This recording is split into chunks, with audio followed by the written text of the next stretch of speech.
This is a woman you probably haven't heard about. She was the only woman to ever lead the Ashanti Empire to war, and she led them well. Her name was Yaa Asantewaa, and she was the queen mother of the Ejisu division of the Ashanti Empier in Ghana. Now, before we get into the video, I want to let you know that this is part 2 of our series on the greatest African queens. If you haven't watched part 1 yet, then make sure to watch it after this video because you definitely don't want to miss it. Also, please like and share this video with your friends if you enjoyed it. With that being said, let's meet the only female warrior queen of the Ashanti Empire. Yaa Asantewaa, also known as Yaa Asantewaa, was born in the year 1840 at Banso, which is near Bechem in the present-day Bono East region of Ghana. At the time when Yaa Asantewaa was born, the Ashanti Empire was not united. There was war in the empire, and it would take another 30 years for it to unite under one king, Prempeh I. As a result of this instability in the empire, Yaa Asantewaa's father had to move his family from Banso to Kumasi for safety. When Yaa Asantewaa grew up, she got married to Barima Twumasi, the chief of Ejisu, and she became known as Yaa Asantewaa, which means Yaa, the queen of Ejisu. The couple had 2 sons, but unfortunately, both of them died before their father.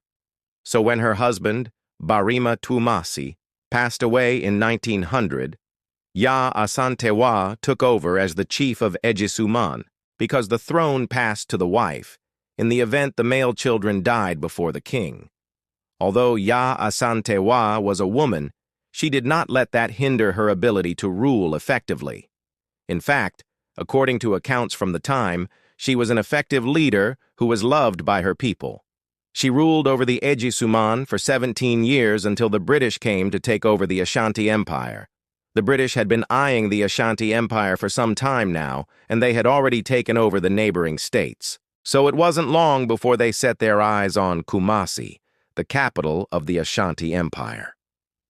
In 1900, the British came to Kumasi to demand that the Ashanti people give them some gold. When the Ashantis refused, the British attacked and took over the city. They also imprisoned the Ashanti king, Prempeh I, and forced him to abdicate the throne. After this humiliating defeat, many Ashantis fled their homes and went into exile in Nigeria. However, the British did not stop there. They went ahead and divided the Ashanti Confederacy into 3 separate states, namely the Ashanti, the Fante, and the Baka. Each of these states was to be ruled by a British-backed puppet leader. For the Ashanti state, they chose a man called Sir Osei Tutu, who was a half-brother to the deposed King Prempeh I. But Osei Tutu was not interested in becoming king.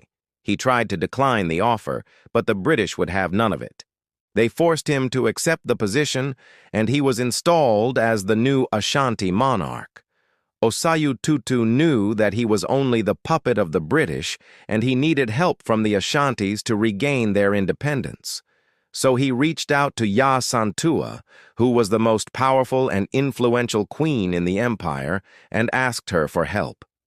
Yaa Asantewaa did not hesitate to answer the call. She raised an army of 5,000 men and women and marched on Kumasi to take back control of the state. The British were not expecting such a large force to come against them, and they were caught off guard.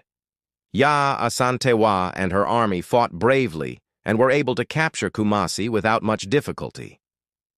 The British retreated to Cape Coast Castle, where they had to be rescued by naval forces. Unfortunately, this victory would be the last of Yaa Asantewaa's life. Soon after, she fell ill and died in October 1921 at the age of 81 years old. She was greatly revered by her people and was seen as a symbol of the Ashanti's resistance against the British. Even the British had a lot of respect for her. In fact, when she died, they held a minute of silence in her honor. So there you have it, the story of Yaa Asantewaa, the only female warrior queen of the Ashanti Empire. What do you think of her story? Let me know in the comment section below. And if you enjoyed this video, then make sure to like and share it with your friends. Also, don't forget to subscribe for more videos like this. Thank you for watching, and I'll see you next time. Hi there! In today's video, we will be looking at Yaa Asantewaa, the mother of the Asante Kingdom. But before we begin, please take the time to subscribe so that you don't miss any of our videos. Also, click on the like button because it really helps us. And lastly, turn on the notification bell so that you can be notified whenever we upload a new video. Now let's get started. So Yaa Asantewaa was an Asante queen mother who played a significant role in the early stages of the Ashanti Empire in what is now Ghana. She was appointed by her brother Nana Akwasi Afrane Opese, who was the second Asantehene, or king, after the empire's founder, Ose Tutu. Yaa Asantewaa's role as queen mother gave her considerable power and influence over the kingdom. Her authority was derived from her close relationship to the king and her ability to act as a check on his power. She was responsible for overseeing the day-to-day affairs of the kingdom in the king's absence, and was also a key player in the empire's military campaigns. Her exact date of birth is not known, but she was born in the late 16th century in the Mamprugu region of present-day Ghana. She belonged to the Oyoko clan, which was the ruling dynasty of the Asantes. At the time, the Asantes were a loose confederation of Akan-speaking states in the forest region of West Africa. However, under the leadership of her brother Akwasi Opong, they would go on to conquer their neighbors and form the powerful Ashanti Empire. Yaa Asantewaa's rise to power occurred in the context of the Sahelian Empire's expansionist ambitions. The Sahelian kingdoms were located further north and had been expanding their territory southward. This southward push was driven by several factors, including the desire for new lands, the trans-Saharan trade networks, and the spread of Islam. The Sahel's military prowess and growing power threatened the security of the Asante Kingdom. In response, Akwasi Opong formed a military alliance with neighboring states, including Denkira, to resist the Sahel's aggression. However, this alliance was short-lived, and Akwasi Opong soon found himself at war with the Sahel. Despite being outnumbered and outgunned, the Asante army, led by Akwasi Opong and Yaa Asantewaa, defeated the Sahel at the Battle of Katamanso in 1701. This victory marked a turning point in the history of the region and established the Ashanti Empire as a major power in the area.